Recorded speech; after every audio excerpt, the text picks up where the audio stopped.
Hello and welcome to my channel. I am Little Fudge Muffin on all social media, and today I'm going to be showing you how to make this little BMO embroidery keychain. If you want to make a different colored one, you can switch out some of the colors in this tutorial. This is, I'm pretty sure, a 14 by 11 cross stitch of like the little cubes, 14 by 11. And what you'll need is the two base colors, which are these two pinks. And I'm only showing how to make the embroidery part with the chain. And then a darker pink for this button right here. A blue. I picked a bit of a brighter yellow for this button because you can't really see it and it's a bit dull, so I wanted to bring it out a bit. And then 3 more colors for the buttons over here, and black for the face and the border. You're also going to need an embroidery grid. I would maybe recommend a harder plastic one because this one is a bit bendy, and if you want your keychain to be sturdy and hard, I would definitely recommend that. But for mine, I put a piece of cloth in the back and sealed it with Mod Podge, so you can't see like the ugly embroidery threads on the back because you know how that looks. But that is optional. You'll also need 1 keychain if you're just making one, a needle to embroider with, and some kind of plier to be able to open up the keychain and get it onto the little embroidered BMO. This is optional, but it's a separate embroidery cloth and Mod Podge that I use to seal the thread on the back and just make it like a bit sturdier, because I could not find hard plastic grid at the store, so it's still a bit bendy, but it's not as much, also because of how thick the embroidery is, because it is cross stitch. Also, I might show how to make the beaded keychain part in another video, but it's mainly just wire and beads that I put on. So yeah, let's get started. Oh, also you'll need scissors, obviously, to be able to cut the thread. So I will pop up the picture that I used. I used a picture from Pinterest that is a, I think I searched up BMO pixel art, but you could do this with any character. Just search up like pixel art, pixel grid. Sometimes even if you search up like alpha pattern for bracelets, it comes up in a grid format, so you could also use that. This is for cross stitch, because it is in a cube pattern. But yeah, and usually if I find the pattern I want, I will count out the dimensions. So this one is 14 by 11, and I usually don't cut it out until I'm done, but I like to count out the space and leave like two extra sides on each side, just in case. So I'm just gonna do that. So first I'm gonna start off with the border of the BMO, which is in black. So I'm gonna be putting my thread through my needle, and if you don't know this trick, I took a small piece of paper and I'm gonna fold it in half like that, and I'm gonna put my thread into it, and we're gonna put the paper through the needle like that, and we're gonna pull it through. There we go. And at the end of your thread, we're gonna tie a double knot so it does not pass through the grid. I'm gonna start threading through the back. I'm leaving 2 ends without any stitching because I personally am going to stitch on the back fabric to cover up the back, so I definitely recommend leaving some space. And then we're gonna start doing cross stitch. This is 14 by 11. I'm gonna go ahead and do 11 across. Now that I have my 11 across this, we're gonna leave a gap here, and we're going to go down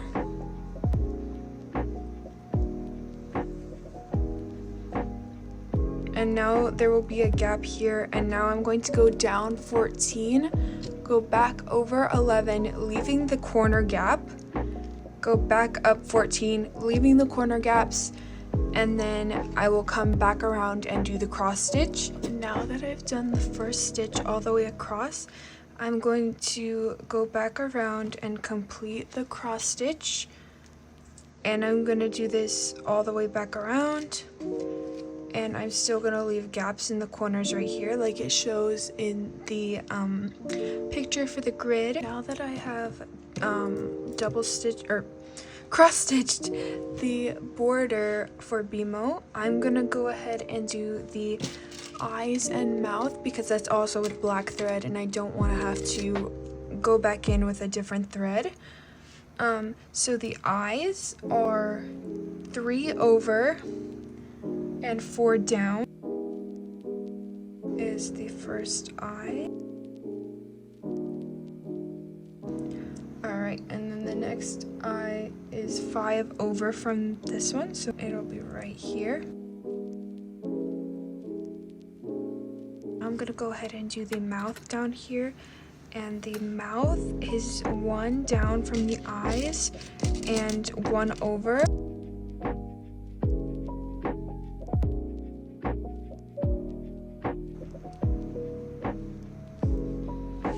Alright, now that all of our stitches are crossed, I'm going to knot this in the back.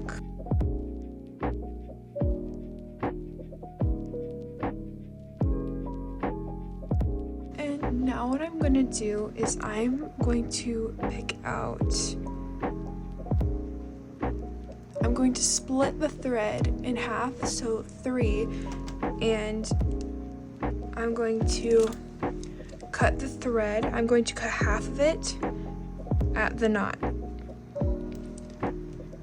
So now we have half off, and we've thinned out our thread to 3.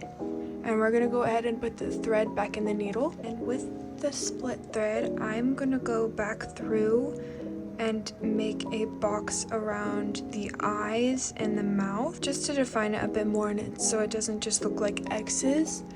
So like this.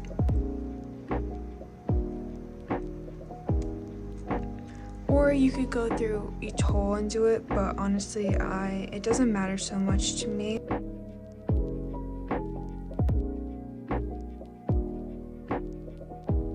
That I've done the eyes and the mouth, they're a lot more defined and I really like how they look. I did the same with this one, and they won't look as like thick once you get the pink on, because this is like the only thread on right now, so obviously it's really popping out. So I'm gonna go ahead and knot this in the back and we'll get started with the pink. Now I have the pink thread on, and you can either do row by row or you can just do how I did this, where I did everything with 1 stitch and went back and double stitch, or did the second stitch. So we're gonna start by doing the border of the pink, which is just along the black border up here. So I'm gonna go ahead and do that. I have the first pink row, and I'm gonna go ahead and make a border inside of the black border because it goes all the way around, and then I'm going to come back and finish the stitch and then come back and fill in the middle because that will be easiest and fastest for me personally. We'll finish doing 1 stitch along here, and then I'll stop, go back and finish that. Now that we're done with the pink border, we're gonna count 2 below the mouth and do a line across. Now that this row is done, I'm going to skip over 5 in this row, do 2, skip over 1, and do 2 to leave space for the buttons.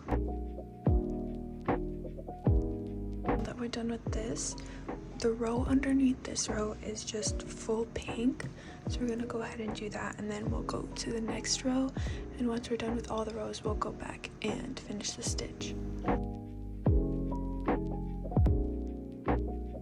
So now we're gonna skip one and then do the rest of the row to skip over the yellow. For the next row, we're gonna sew 2 stitches and then leave room for a button, sew another stitch, leave room for a button, sew 2 more, and then leave room for 3 buttons. Also, if you accidentally stitch everything pink, you can also stitch the buttons over, which is what I did with this one. And then for the next row, we're gonna do 2 stitches and then skip 1 for the red button, do 4 stitches, skip 1, and then 1 stitch.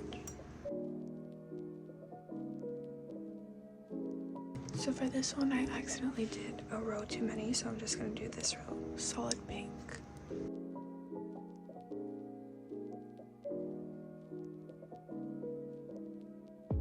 Now that we're done with the main color, we're gonna go in with the lighter pink to fill in the face.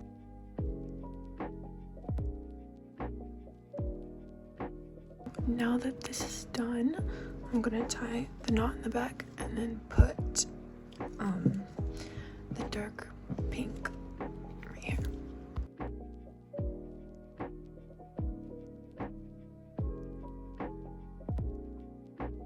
We're gonna go ahead and do the blue button, so we're just gonna do a cross stitch and then do a stitch around it to make it more boxy.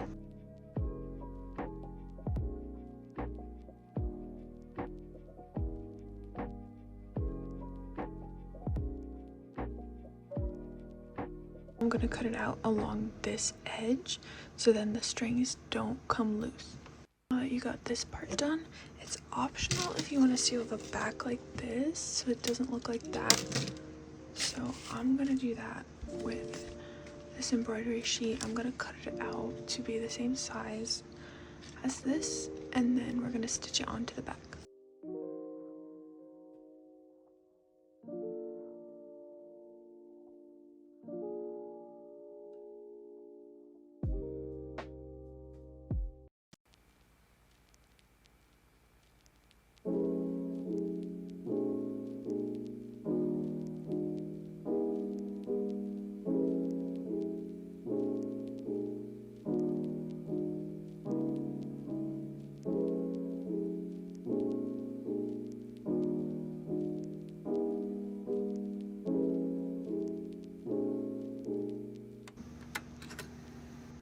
And this is the end result for the keychain.